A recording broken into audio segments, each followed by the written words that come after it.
Olá, professores. Bom dia, boa tarde, boa noite. Desejo também uma ótima início de semana excelente, de uma convivência muito harmônica e positiva a todos. Meu nome é Márcio, eu sou PCNP aqui da diretoria, responsável pelo programa Conviva. E para essa semana, o Núcleo Pedagógico separou o tema do Conviva para trazer reflexões e tentarmos relembrar a importância desse programa e, quem sabe, eu consiga trazer alguma inspiração que os ajude na dura realidade que estamos enfrentando nessa volta às aulas por conta de tantos problemas causados pela pandemia, problemas de saúde mental e sociais gravíssimos.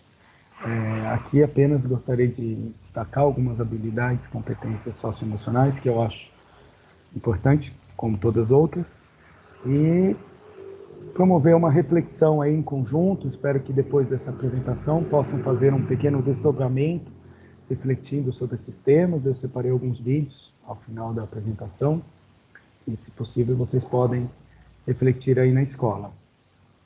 Bom,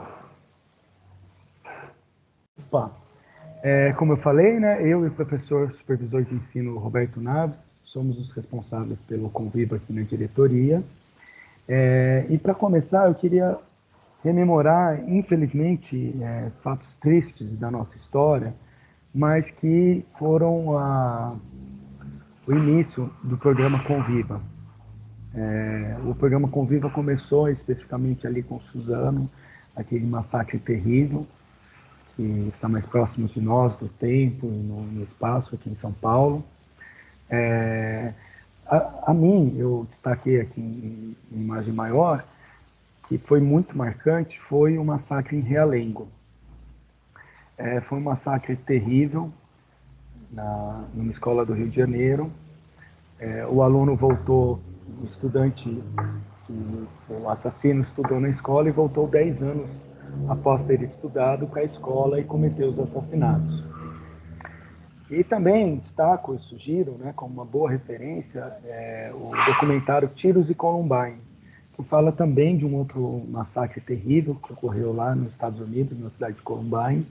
E no documentário ele faz um estudo bastante profundo sobre as origens e causas da questão da violência nas escolas. Eu recomendo bastante. Aqui eu citei uma frase do Sigmund Freud, o mal-estar da civilização. O Freud discutia muito esse lado de vida e morte no indivíduo, e a gente também consegue enxergar isso, infelizmente, na sociedade. A sociedade, às vezes, também tem essa psicopatia assassina, né? E eu acho que uma boa referência, que para nós faz muito sentido, né, para uma amarração, é os eventos que ocorreram em Auschwitz, os campos de concentração. Obviamente não só nesse campo, em todos os outros, mas também podemos generalizar por vários eventos que ocorreram na Segunda Guerra Mundial que atentaram contra a humanidade em si. Né? É uma psicopatia bastante grave, né? Social. E aí eu destaco também um filósofo que eu gosto muito da Escola de Frankfurt, juntamente com outros. Esse aqui é o Theodor Adorno, temos também Max Horkheimer, o Marcuse. São filósofos que questionaram e refletiram muito sobre esses eventos que ocorreram no nazismo, a fim de entender suas causas, procurando entender suas causas, a fim de evitar que ocorra de novo. E nas suas reflexões, aquilo que é a maior forma de evitar esse horror é pela educação. Aqui lendo a frase dele, todo debate sobre parâmetros educacionais é nulo, é pequeno e indiferente em face deste, que Auschwitz não se repita. Foi a barbárie a qual toda educação se opõe. Então aqui é muito importante destacar, né, que a educação é a única forma de evitar. Por quê? Porque a falta de reflexão, de crítica, de capacidade reflexiva e outras competências nos indivíduos na época fez com que eles não questionassem, obedecessem ordens terríveis que levaram à experimentação em seres humanos e coisas horrorosas, né, com outros seres humanos, enxergando-os como objeto. Faltou-lhes a empatia e diversas outras competências socioemocionais, para que isso fosse evitado. Isso é bastante chocante, né? A gente imaginar que as pessoas não refletiram na época, mas para que a gente consiga evitar, a gente precisa desenvolver essas competências e ajudar com que nossos alunos sejam emancipados. Para esses filósofos, a emancipação é o principal caminho, né? Para que ele consiga ter uma reflexão própria e não se deixar levar por coisas chocantes como essa.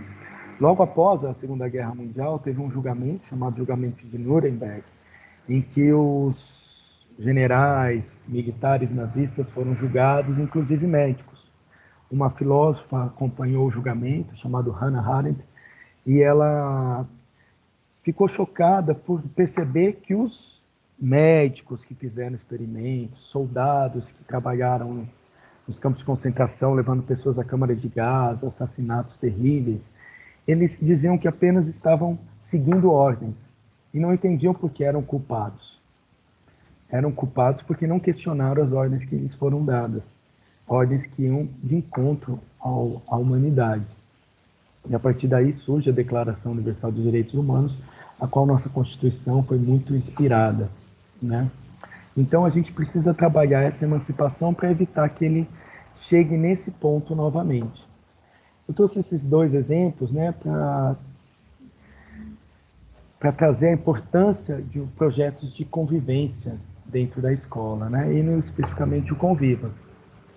E aí, falando sobre isso, a gente tem a BNCC, né, a Nova Base Comum Curricular, que já traz também essas reflexões de uma formação integral de um indivíduo, não só no sentido das desenvolvimento de competências cognitivas, mas numa formação integral, incluindo também competências socioemocionais, que juntamente, integradas às competências cognitivas, formam esse indivíduo. Aí eu separei uma frase aqui que eu acho icônica, né? Homem nenhum é uma ilha, né? Então a gente precisa se socializar e a gente precisa conviver. Não tem outro jeito.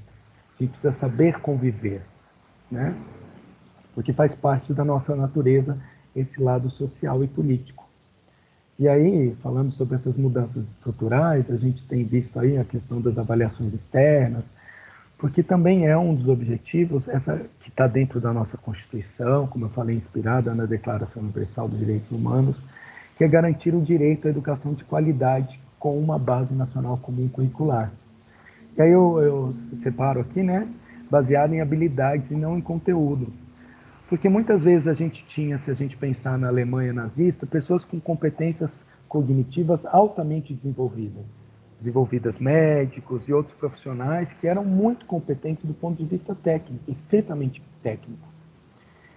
E isso ocasionou que eles não fizeram reflexões, não tiveram empatia, não tiveram assertividade e outras competências socioemocionais para se opor e não seguir aquele caminho tenebroso.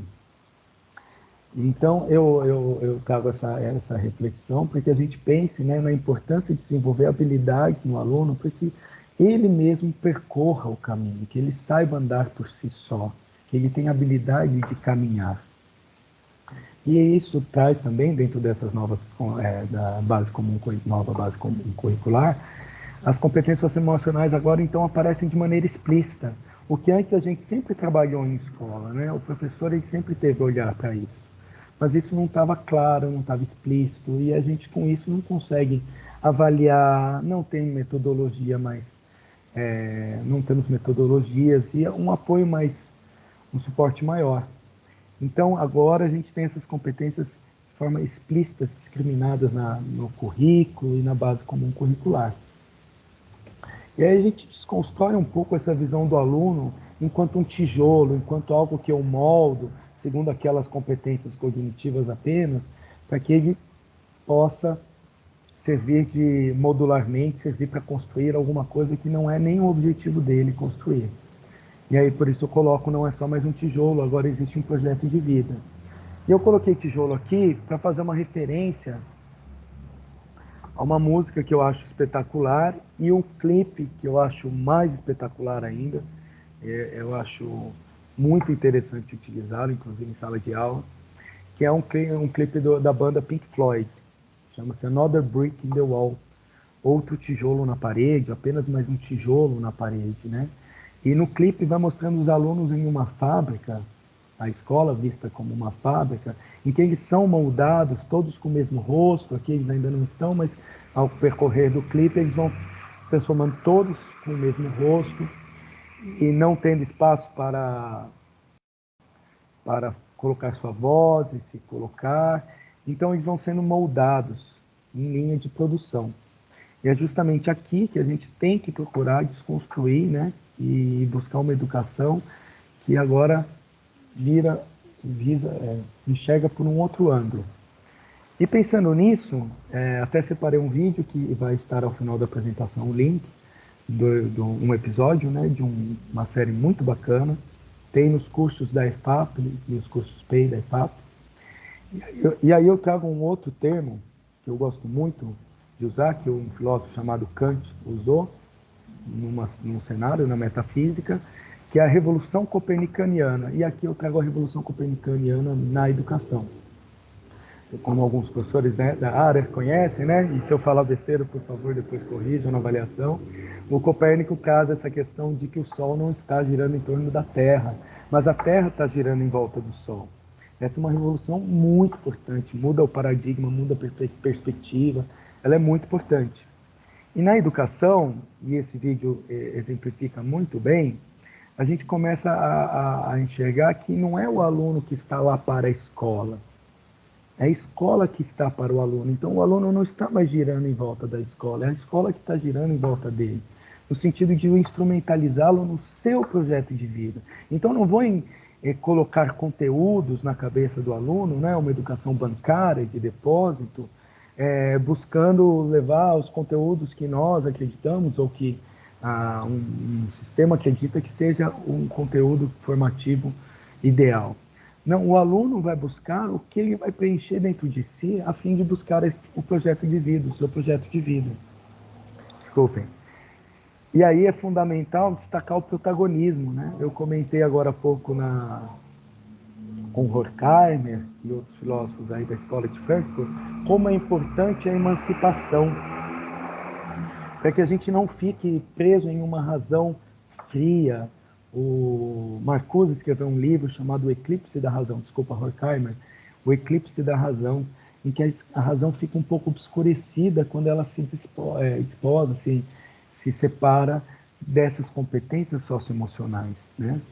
Então, para a gente alcançar essas competências no aluno, alcançar e desenvolvê-lo, é preciso que o aluno tenha esse protagonismo, esse agir, essa vontade de ser o ator principal na peça teatral da sua vida.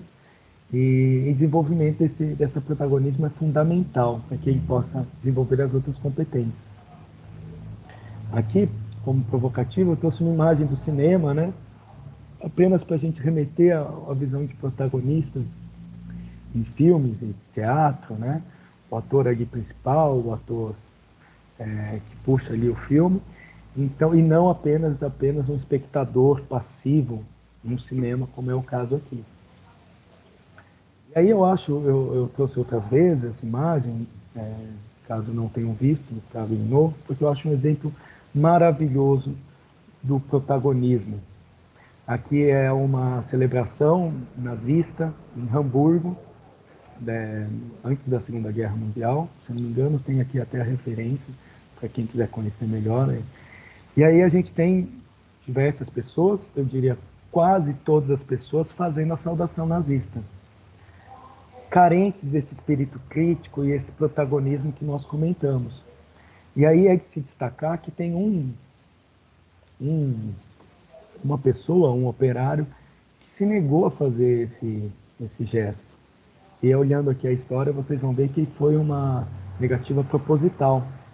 Eu acho uma foto bastante bonita, no sentido de que ele não só não concordava, como ele se colocou.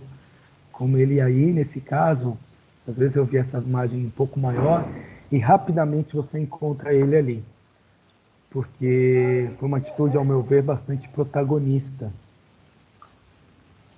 Bom, e nesse sentido, a gente tem aí as competências socioemocionais, que esse protagonismo visa também desenvolver. São 5 macrocompetências que a Secretaria, junto com o Instituto Ayrton Senna, separou. Evidentemente, elas não reduzem tudo a elas, né? São competências avaliadas e analisadas durante várias pesquisas que são mais destacadas. Aí temos as macrocompetências da amabilidade, engajamento com os outros, resiliência emocional, autogestão e abertura ao novo. Aqui eu queria destacar a amabilidade, uma competência específica da amabilidade, para a gente refletir, a empatia.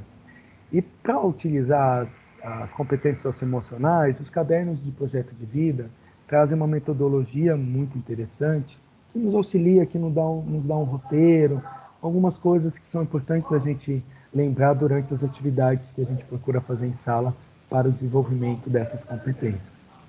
Essa metodologia chama-se SAFE, é a sigla para sequencial, que é a ideia de que a gente, durante uma atividade como essa, que a gente procura desenvolver essas competências socioemocionais, que a gente procure determinar, durante o planejamento das atividades, uma competência a cada vez, como objeto de trabalho. Assim a gente vai numa sequência desenvolvendo todas elas, né? Claro que quando a gente está desenvolvendo uma competência, invariavelmente a gente está desenvolvendo outra também. Mas o nosso objetivo, pelo menos é importante a gente focar em uma delas para esse desenvolvimento.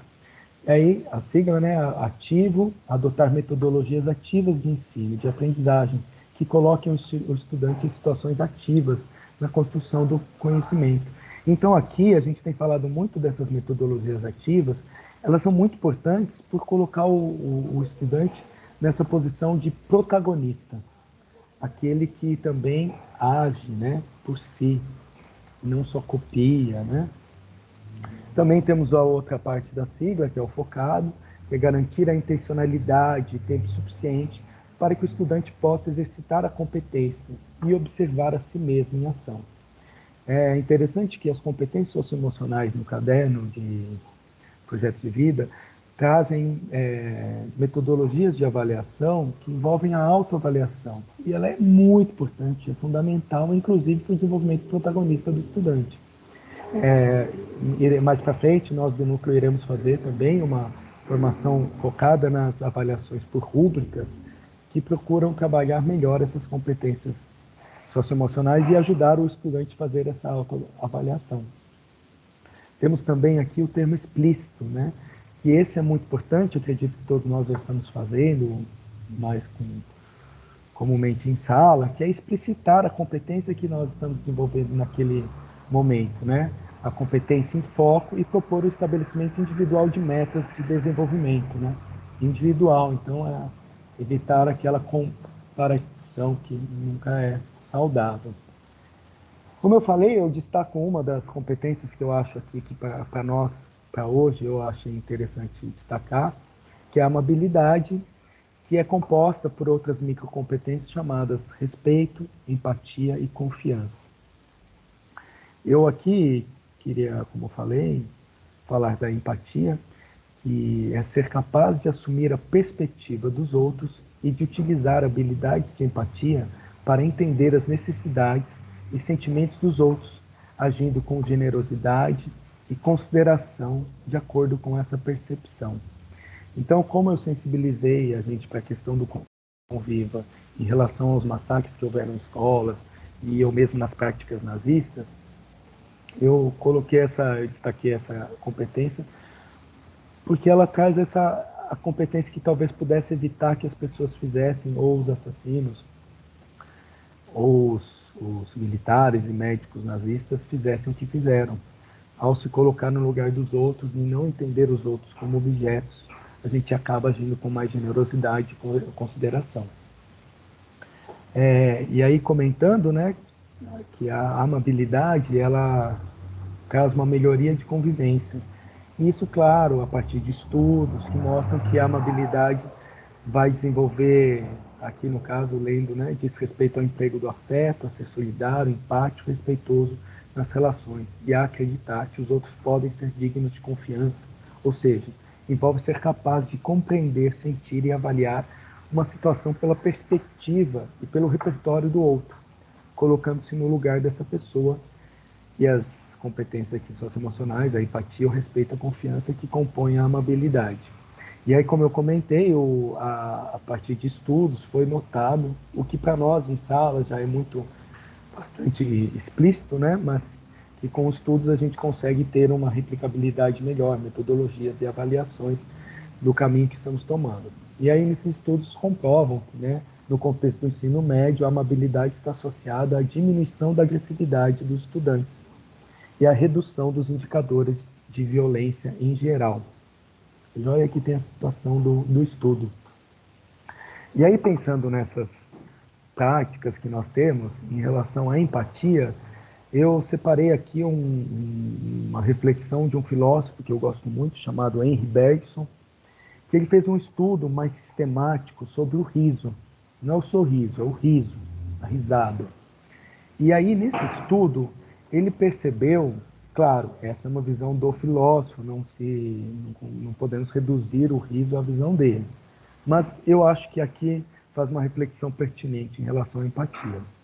Bergson deixa claro que a comicidade se dirige à inteligência pura, portanto, exclusivamente racional, destacando que a emoção é a maior inimiga do riso. Olha só, a emoção é a maior inimiga do riso.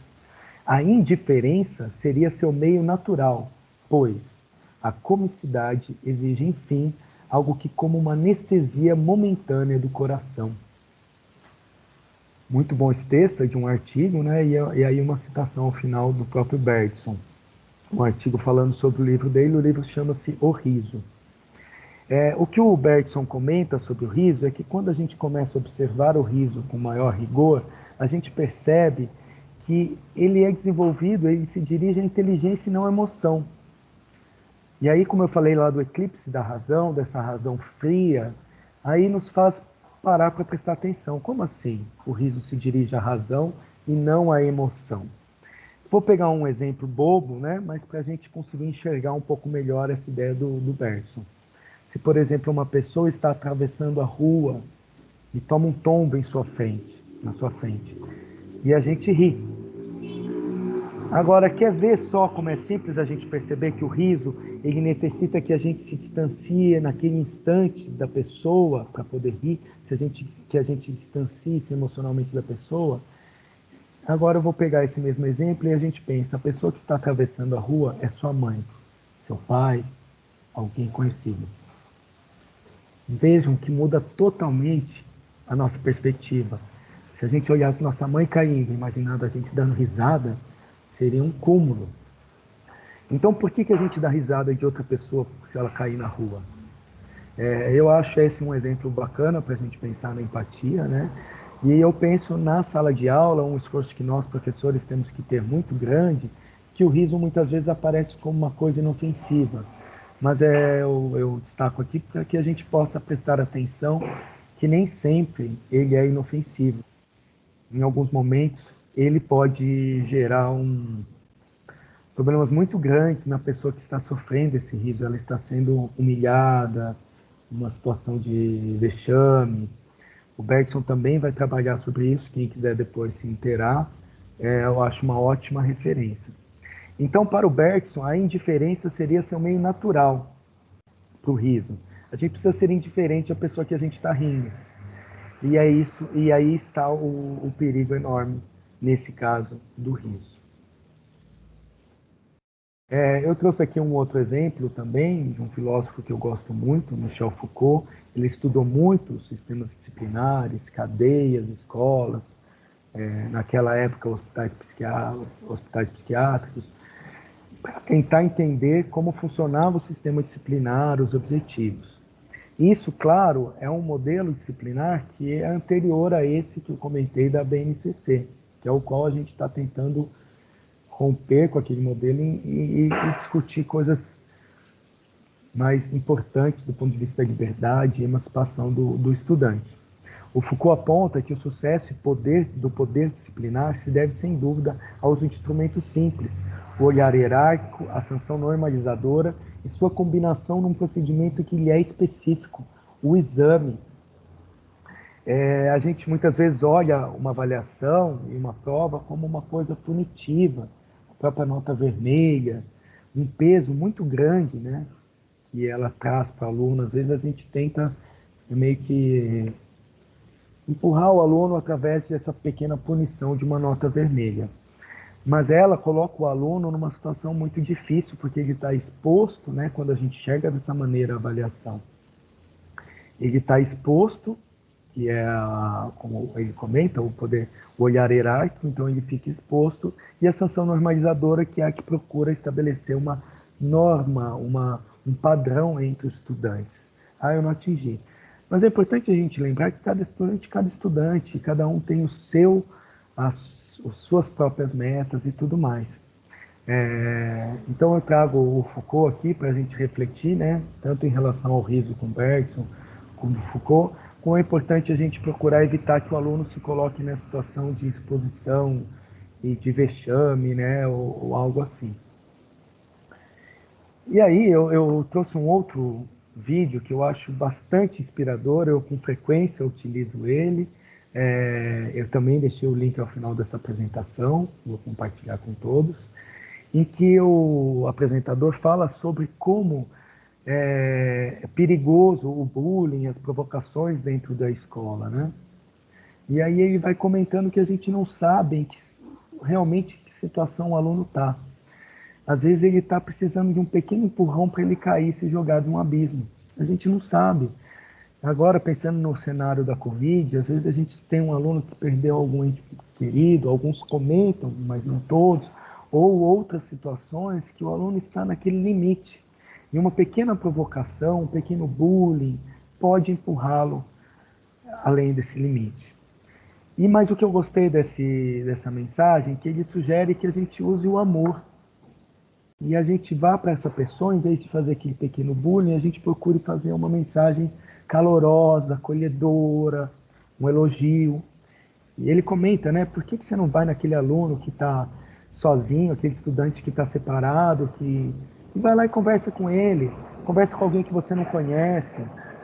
E aí, trazendo essa reflexão para a sala de aula, eu acho importante nós, professores, estarmos atentos a um princípio bastante parecido, né? Procurar olhar aquele aluno que está isolado, vai lá conversar com ele, tentar envolvê-lo no grupo, destacar as competências, cada um tem uma, então muitas vezes tem alunos que falam bem, outros falam demais. Olha, vamos escutar hoje aquele aluno que tem mais vergonha, vamos deixar ele à vontade para participar.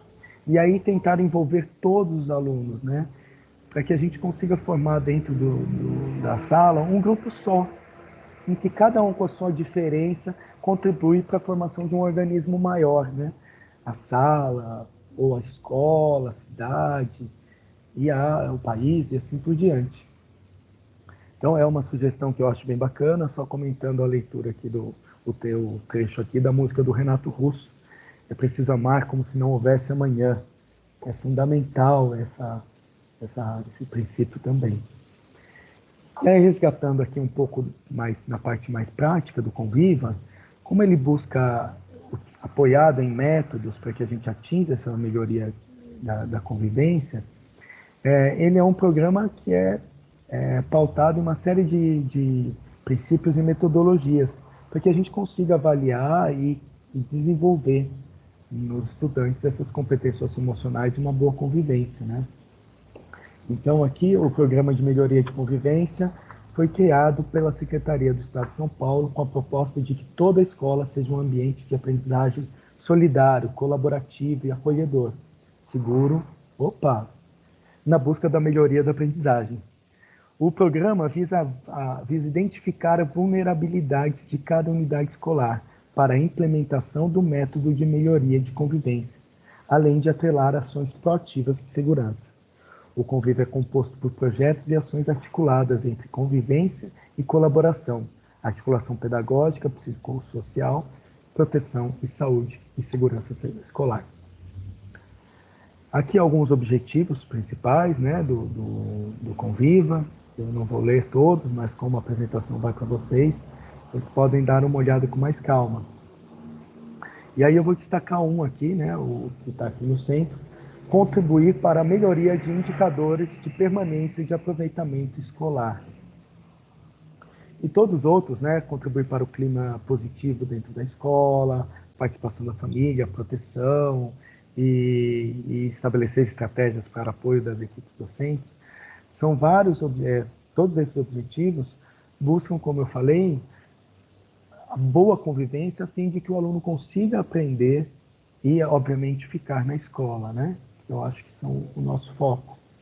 E aí, como a gente comentamos aqui, né, da metodologia, que ela é fundamental no fazer científico em todas as nossas áreas, esse fazer científico ele é muito importante, claro, não descasado das questões relacionadas às competências socioemocionais, que também são trabalhadas de maneira pautada em metodologias científicas. Então, só como sugestão para as escolas, estarem atentas, quando fizerem a gestão integrada, aos indicadores relacionados à convivência. A gente pode ter diversos indicadores que, que instrumentalizam a escola para as ações que irão ser realizadas no MMR.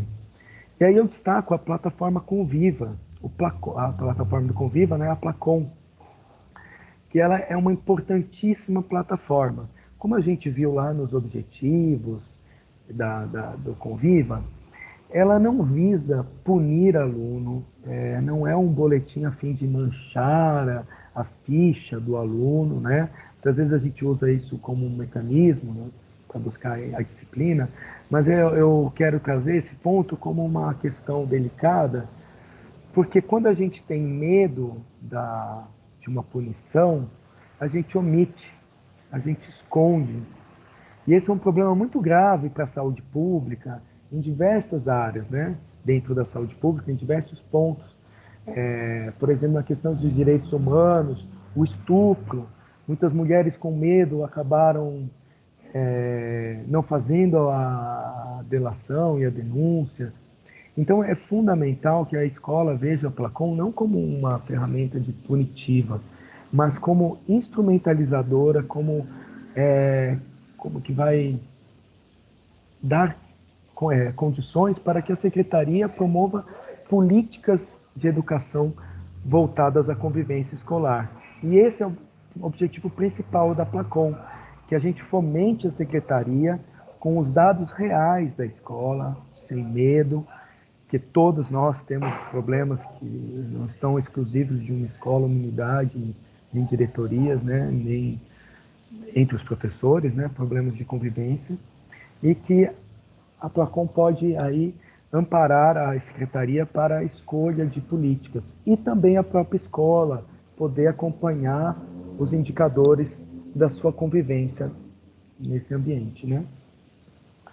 E a questão do método e da ferramenta, como eu falei, que ela é muito importante, no sentido que ela traz uma visão maior, uma visão sistêmica, ela nos ajuda nas implementações, ela também nos ajuda a replicar para que outras pessoas, outros grupos, outras escolas consigam repetir.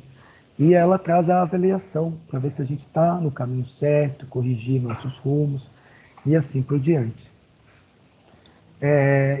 Trazendo aqui também uma coisa que é muito importante a gente lembrar, né? Eu fizer aqui uma pequeno abre aspas aqui, você não está sozinho.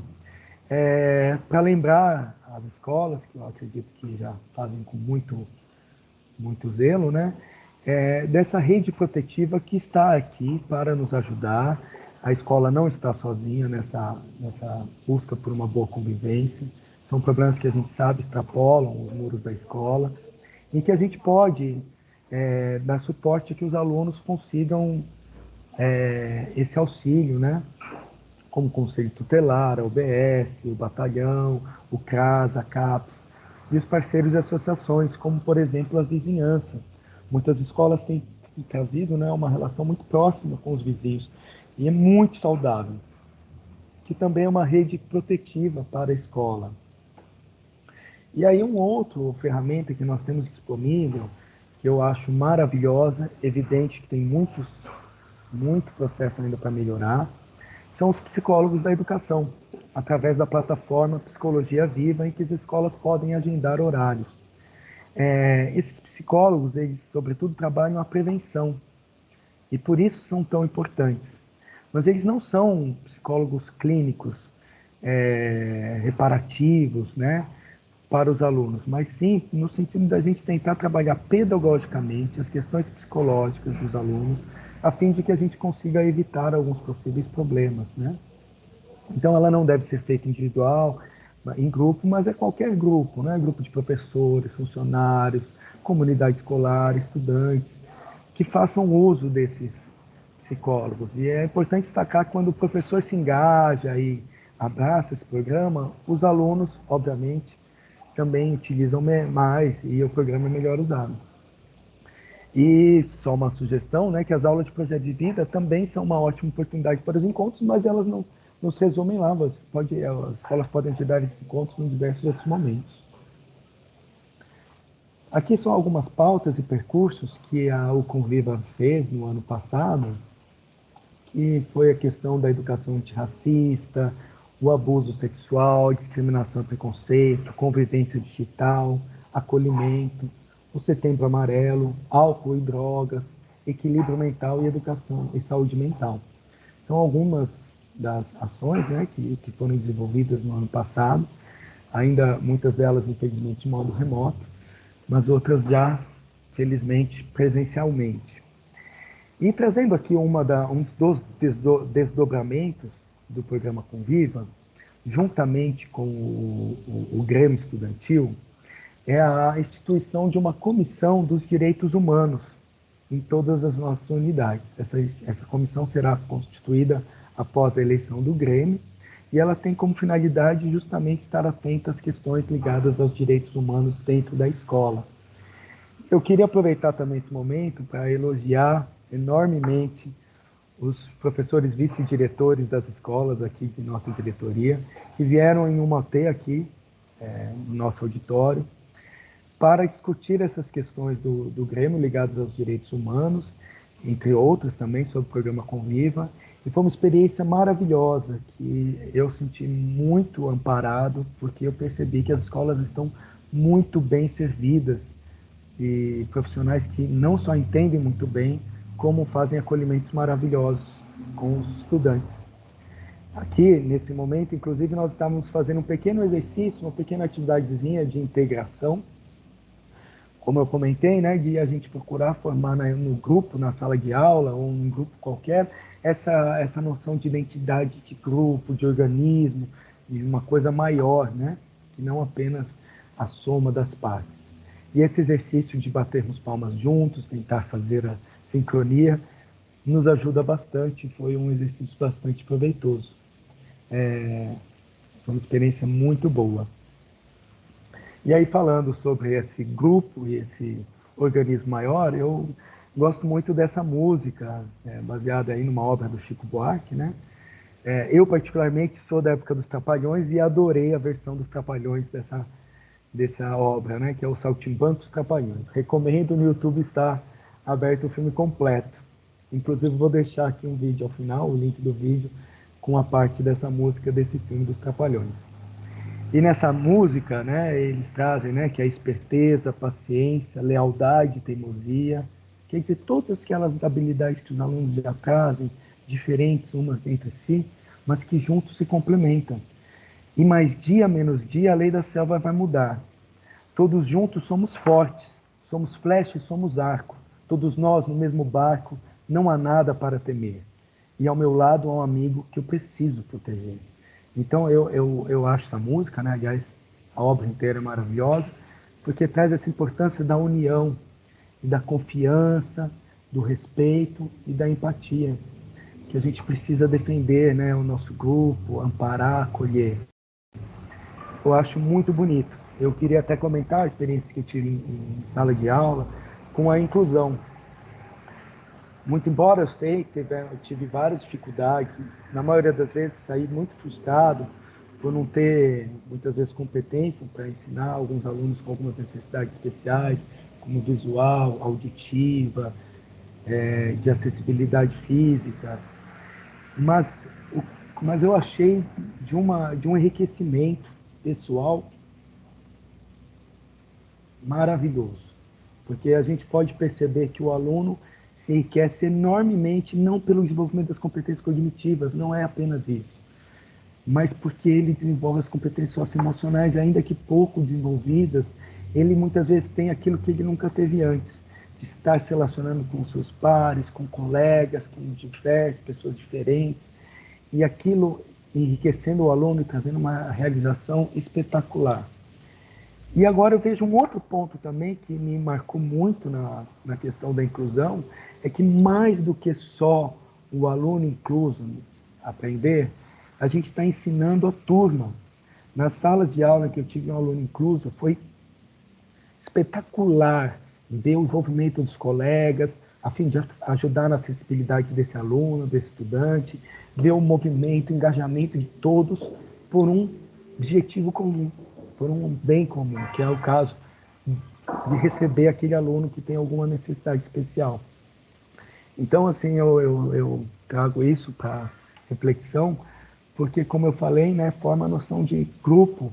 Então, mesmo que ele tenha uma deficiência, ele tem alguma coisa para trazer para o grupo. Então, ele é fundamental para o grupo. Aliás, todos ali são fundamentais. O rebelde, o tímido, cada um com a sua característica, que contribui para a formação de uma coisa maior do que só a soma daqueles alunos. E aqui, para encaminhar já para o final, como também sugestão para reflexão aí no desdobramento entre os pares aí na escola, eu sugiro aí uma outra microcompetência da macrocompetência engajamento com os outros, que é a competência assertividade. Ser capaz de falar o que acredita, expressar suas opiniões, necessidades e sentimentos, mobilizar as pessoas, conseguir ser preciso e firme, saber expressar suas ideias, defender uma posição e confrontar outros se necessário. Coragem, puxa, esse final ali da coragem achei bem legal. Eu gostei muito de uma das formações do CMSP com a Edna do Instituto Ayrton Senna, que ela traz a assertividade uma explicação bastante popular que eu achei bem legal. Ela traz assim: assertividade é não engolir sapo, mas não cuspir fogo. Puxa, é espetacular essa definição, eu achei. É muito importante que não engolamos sapo, é fundamental. Retomando aqui Freud, né, quando a gente pensa naquela comparação da psique com um copo d'água que pode transbordar conforme vai se calando, vai guardando muita coisa e acaba que ele transborda e explode. Então é fundamental que a gente aprenda a se colocar, ser firme, ter coragem de falar o que a gente pensa, não engolir o sapo de forma alguma. Mas é também fundamental que a gente aprenda a expressar, ser firme, sem ser agressivo, falar de maneira não buscando não o conflito, apenas aprender a se colocar, sem violência. É claro, esse é um exercício, a gente está em processo, o estudante também está em processo. Até hoje eu me pego em algum momento cansado e às vezes dá uma resposta atravessada, poxa, eu poderia ter falado de outra maneira, avalio e percebo. Mas é um exercício, é uma competência que bem exercitada, ela é maravilhosa, né? Primeiro porque nos faz nos sentir bem conosco mesmo. E também é muito legal para o outro perceber que ele agrediu ou ele falou alguma coisa que a gente às vezes não gostou, e ele vai ficar feliz de saber disso, para que ele não faça de novo. Então eu acho que para a convivência ela é muito, muito importante. E aí, falando sobre assertividade, eu trouxe aqui uma frase que eu acho que ela exemplifica muito a assertividade, temos escutado com mais frequência, graças à trilha antirracista, é que numa sociedade racista, não basta ser racista, é necessário ser antirracista, da Angela Davis. E o que eu vejo aqui em assertividade é que muitas vezes aí na escola a gente assiste uma cena de bullying, ou a gente assiste uma cena racista, uma atitude racista, e a gente pensa, eu não sou racista, eu não fiz o bullying, então tá bem. Não, não tá bem. A gente precisa, não basta a gente não fazer o bullying, a gente precisa ser assertivo contra o bullying, a gente precisa ser assertivo contra o racismo, a gente precisa apontar o problema e não a pessoa, mas a atitude. Porque nós vivemos numa sociedade racista que traz em seu bojo uma estrutura racista. Então, a gente tem que buscar ir além das pessoas e sim as práticas sociais racistas. Então, é fundamental essa assertividade, por isso eu trouxe essa frase. Em relação a todos os direitos humanos, né, e aqui especificamente a questão racista, em que é preciso que a gente seja assertivo nas situações em que ela ocorrer, para que ela não ocorra de novo, para que a gente não tenha de novo Auschwitz e para que não ocorram nas escolas aqueles horrores que ocorreram aqui no estado de São Paulo e no Rio de Janeiro, infelizmente. Bom, pessoal, eu queria agradecer muito a paciência de todos aí, espero que eu possa ter contribuído de alguma maneira.